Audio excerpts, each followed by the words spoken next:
आज की बड़ी खबर आपको बता दें, वाराणसी में ज्ञानवापी परिसर में कथित शिवलिंग के जलाभिषेक के लिए साधु संतों ने मोर्चा खोला हुआ है। सुबह तकरीबन 8:30 बजे संतों का एक जत्था ज्ञानवापी परिसर के लिए कूच करने वाला है। हालांकि प्रशासन ने जलाभिषेक की इजाजत फिलहाल नहीं दी है और वहां की सुरक्षा भी बढ़ा दी गई है। इसके बावजूद संत अविमुक्तेश्वरानंद कुछ और संतों के साथ ज्ञानवापी परिसर के पास पहुंचने की आज सुबह 8:30 बजे कोशिश करेंगे। ताजा जानकारी के लिए आपको सीधा अजय दुबे के पास लेकर चलते हैं, जो इस वक्त वहां मौजूद हैं। अजय, वहां से क्या तस्वीरें सामने आ रही हैं? देखिए, सनातन परंपरा का प्रमुख नाम है अविमुक्तेश्वरानंद जी। आप विराजमान हैं अपने आसन पे और आप देखेंगे जो पूजा पाठ का सामान है पूरा यहाँ पर विद्यमान है। उनके साथ में प्रभु जी दही दिख रहा है, शहद दिख रहा है, तैयारी पूरी है मुझे लग रहा है आज पूजा पाठ पे वहाँ जाने की। हाँ जी, पूजा शुरू करना पड़ेगा क्योंकि भगवान को बिना पूजा के लंबे समय तक नहीं रखा जा सकता। प्रतिदिन पूजा, कम से कम एक पूजा होनी चाहिए।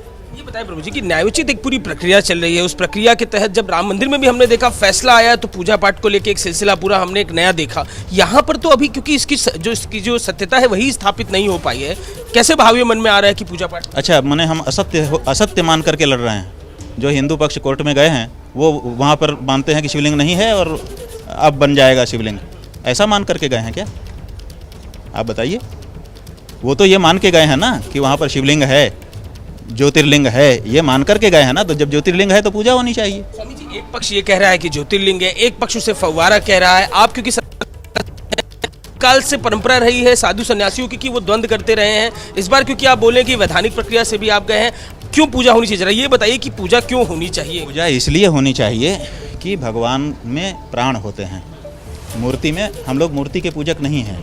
मूर्तियाँ दुकानों में बन करके गढ़ करके तैयार रहती हैं। हम लोग वहाँ जाके कभी पूजा नहीं करते। जब उनको लाके मंदिर में प्राण प्रतिष्ठा करते हैं तब पूजा करते हैं। तो माने हम मूर्ति के पूजक नहीं हैं, हम प्राणों के पूजक हैं। प्राण प्रतिष्ठा करके तब देवता की पूजा करते हैं। तो वहाँ पर जो प्रकट हुआ है शिवलिंग, वो पुराना हमारा ज्योतिर्लिंग है। वो उसमें पहले प्रतिष्ठा रही है मंदिर में, तब तोड़ा गया तो प्रतिष्ठा थोड़े समाप्त हो जाएगी। तो वो शिवलिंग प्रकट हुआ है, तो हम चाहते हैं कि उसकी पूजा प्रतिदिन होनी चाहिए, कम से कम एक पूजा रोज होनी चाहिए। इसलिए वो जरूरी है। बिना भगवान को भूखे प्यासे नहीं रखा जा सकता, ये उसमें समस्या है। अच्छा, शिवलिंग के उस इलाके को सील कर, जो आप शिवलिंग कह रहे हैं, फव्वारा एक पक्ष कह रहा है, उसे कोर्ट ने सील किया हुआ है, क्या ये कानूनी तौर पर गैर कानूनी नहीं हो जाएगा? कानूनी तौर पर गड़बड़ नहीं हो जाएगा अगर आप वहाँ? देखिए, बात यह है कि गड़बड़ नहीं हो जाएगा। आपको पता है कि एक बहुत बड़ा मुकदमा अपने देश में चल चुका है। अब अपने पास उदाहरण है राम जन्मभूमि में। राम जन्मभूमि में पहले पूजा हो रही थी। जब 20-22 दिसंबर 1950 में प्रकट हुए भगवान, तो वहाँ पूजा हो रही थी। उस हो रही पूजा में फिर बाद में ताला लगा दिया गया न्यायालय के द्वारा।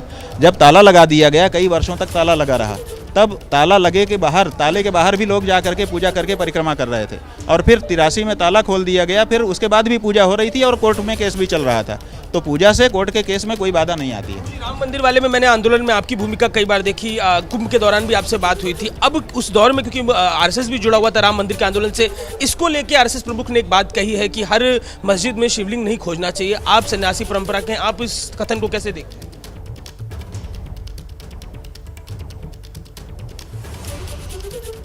तो अजय दुबे खास बातचीत कर रहे थे। और अब इस वक्त की बड़ी खबर आपको बता दें, वाराणसी में ज्ञानवापी परिसर में अब से कुछ ही देर में जलाभिषेक के लिए साधु संतों का मोर्चा पहुंचने वाला है।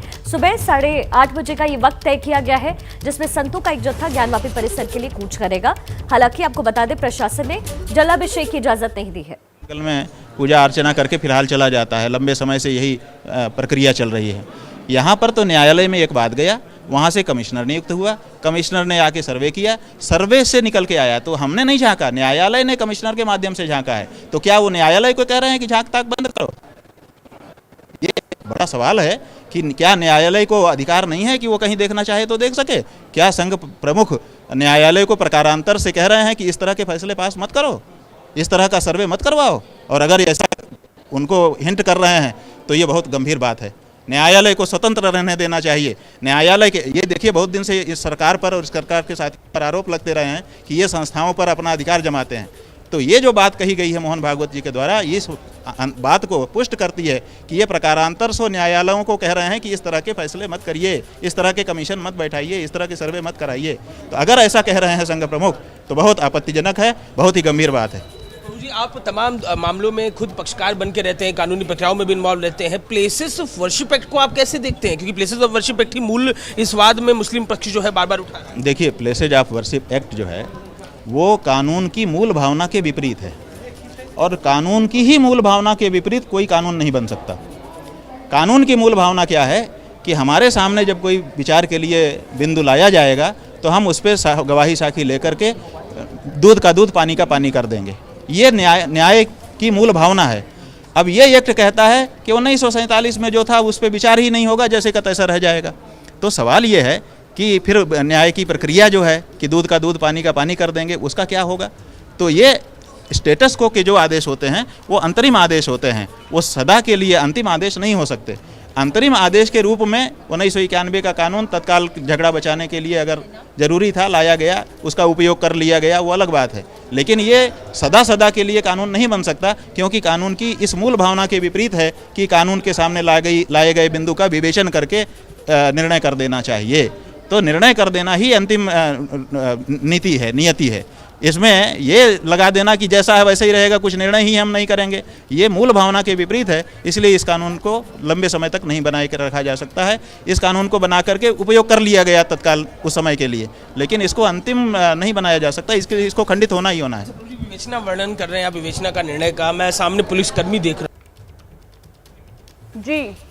जी अजय, बहुत बहुत शुक्रिया सारी जानकारी के लिए। आप बने रहिए हमारे साथ, पल पल के अपडेट हम आपसे लेते रहेंगे।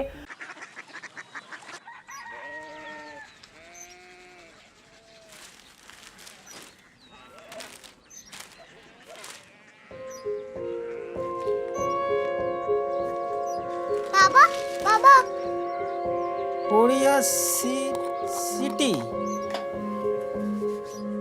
जानी ना?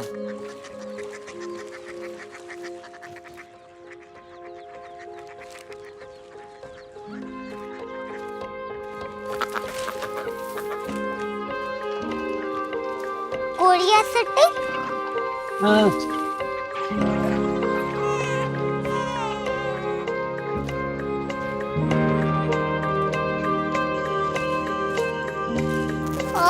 कोरिया सिटी कहाँ पे है?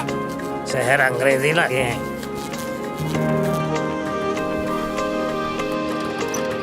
Korea city.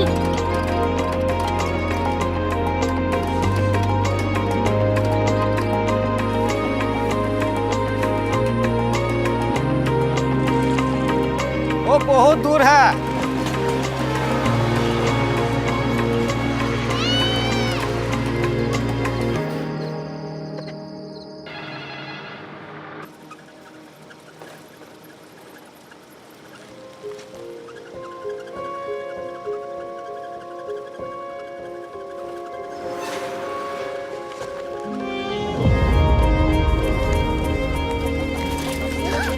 Korea city.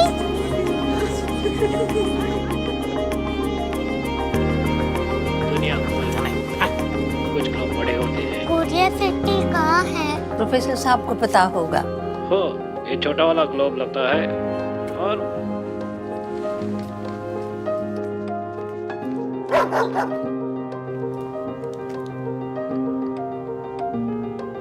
पता नहीं, मेरी बेटी से जाके मिल लो, शायद उसे मालूम हो।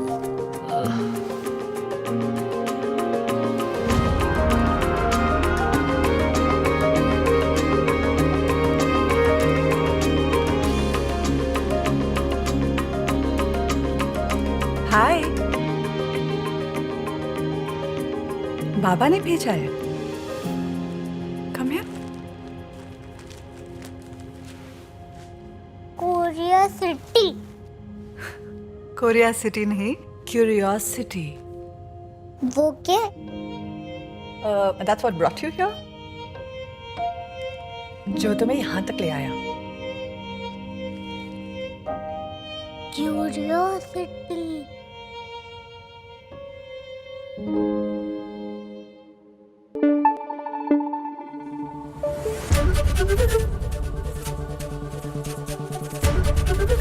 एबीपी न्यूज आपको रखे आगे।